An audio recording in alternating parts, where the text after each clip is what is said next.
আসসালামু আলাইকুম। আশা করি সবাই ভালো আছেন। আমি সাইফুদ্দিন অপূর্ব। গত কয়েকদিন আগে আমার একটা ভিডিও ভাইরাল হয়েছে। সেখানে আমি এক পর্যায়ে সেনাবাহিনীদের বিরুদ্ধে অভিযোগ করেছি ল্যাপটপ চুরির। এখানে আমার একটা মিসআন্ডারস্ট্যান্ডিং হয়ে গেছে। এটা সংসদ ভবন থেকে লুট হয়েছে এই ল্যাপটপটা।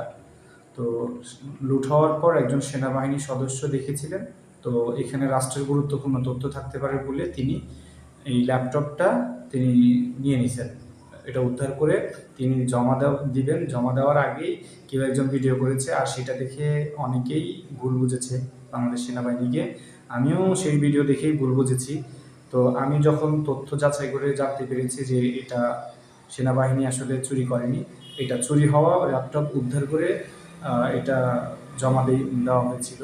তো সেজন্য আমি বাংলাদেশ সেনাবাহিনীর সদস্যকে ধন্যবাদ জানাই।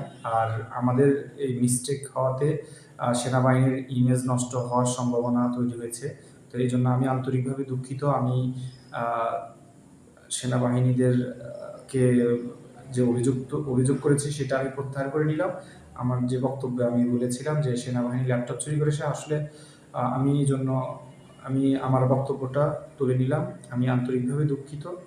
অ্যান্ড বাংলাদেশ সেনাবাহিনীর বহির্বিশ্বে বাংলাদেশকে যে সম্মানিত করেছে, জাতিসংঘ ইউএন মিশনের সবচেয়ে সফল সেনাবাহিনী বাংলাদেশি আর্মি, এবং সারা পৃথিবীতে বাংলাদেশ সেনাবাহিনীর সফলতার কথা সবাই জানে।